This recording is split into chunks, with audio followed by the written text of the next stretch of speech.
Guess I should start this by saying I'm writing this in case I go missing or end up dead. Either way, it will not be a surprise to me. This all started a few weeks ago, and at this point, I'm not sure how to proceed. My family consists of my parents, me, my older sister, and the dog that we've had since my sister was a little kid. Our dog Jack has always adored my family, me included. But as of a few weeks ago he won't even go near them, let alone come into the house while they are home. He just stands there cowering in fear and sometimes barking at them. He's also become incredibly protective of me. If one of my family members tries to touch me or gets too close, he's right there, ready to bite. I understand why he's scared though. I think if the situation was different I would be too, but even as I write this I feel very at ease. About 3 weeks ago my parents and my sister left to attend one of her many band concerts while I stayed home and did chores. This is how it had always been. I didn't care to go to her concerts, so I was fine with getting the house to myself for a few hours.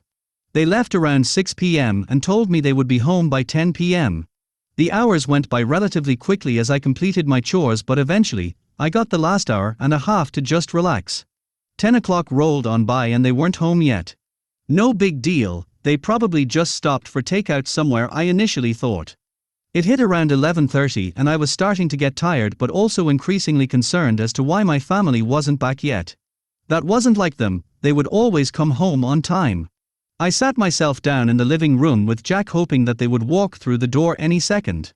I kept him close to me, close enough to hear his ragged breathing. I had the TV going and a few lights on to keep myself awake, although my anxiety had been doing a good job of that. After about 30 more minutes of my ever-increasing anxiety, I felt eyes piercing my back. Jack's eyes were glued to the window peering out over the driveway, and honestly, I was freaked out. I glanced towards the window and saw nothing, so I tried to shrug it off, but I just couldn't shake the feeling that someone, or rather something, was out there. That's when the knocking started. There's no way my dad would have been careless enough to forget his house key, and even if that had been the case I knew my sister had a spare. So who would have been knocking on our front door that late at night? I hopped off of the couch and tried to at least go towards the door to use the peephole, but Jack aggressively blocked my way. He just started going crazy. Barking, pushing me away, anything he could do to keep me away from that door. Eventually, I gave in and decided to just head to bed. If they weren't back by the morning, I was going to go to the police. That night I didn't sleep very well. My dreams were plagued with night terrors and I kept waking up in a panic.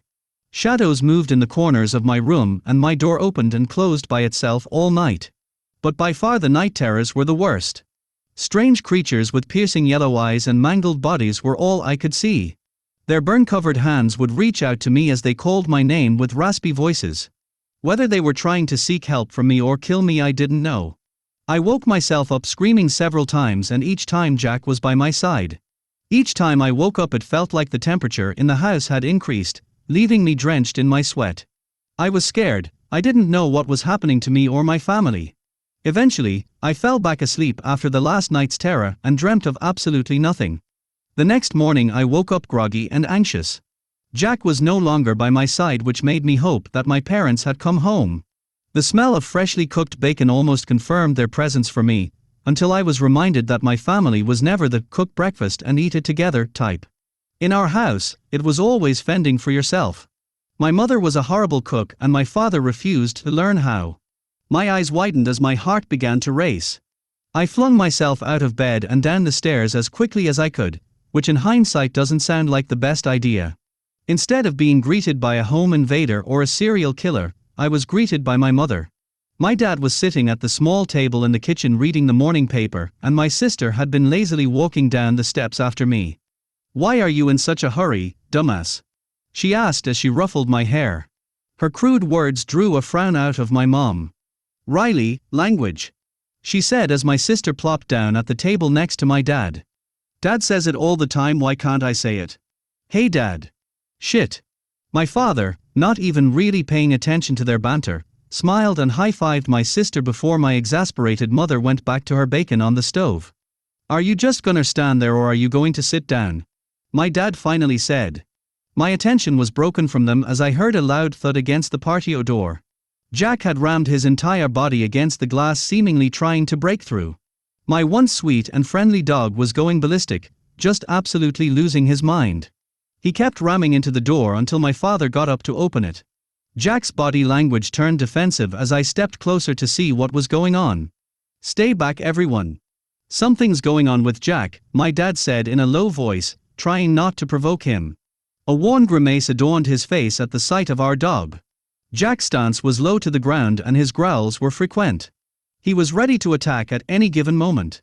My father just closed the blinds so he could no longer see us, in hopes he would calm himself down. And for the time being, it seemed to work. As the week went on, each member of my family had tried to coax Jack back inside, but he vehemently refused. About 2 weeks into this crazy mess, I went outside with him to see if he was okay or not. My dad warned me and told me to be careful as he left for work that day. Eventually, my mom and sister left too, leaving me alone with our dog. Once everyone had gone, all signs of aggression within him faded. He seemed to like his normal self. Well, almost. He kept rolling over an abnormally green patch of grass and whining. I laid there with him in hopes he would calm down, but to no avail. At one point he had even begun digging on that spot and I had to forcibly drag him away. "Jack! What's has gotten in?" I stopped my sentence short.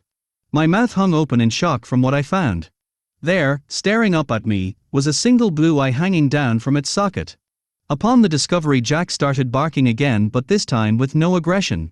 I let him dig a little further until I realized whose body was in our backyard. One by one we uncovered the bodies of my now decaying family.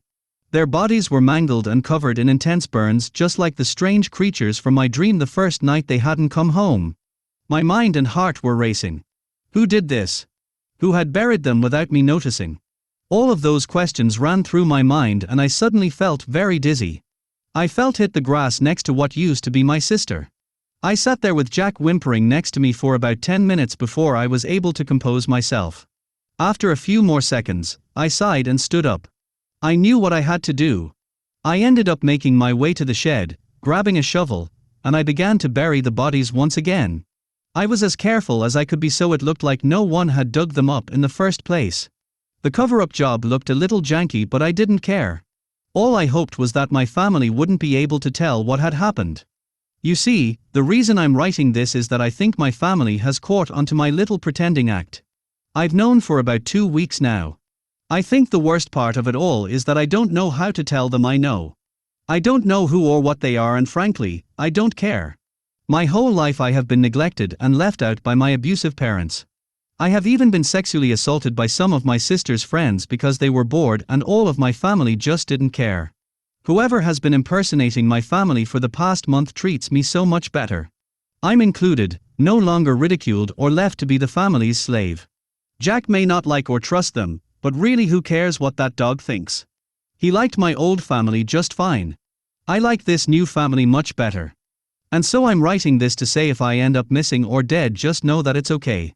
No need to come to look for me. I'll be fine with this family regardless of if they decide to keep me around or not. I'm the happiest I've been in a while, so honestly, my fate now doesn't matter much at all.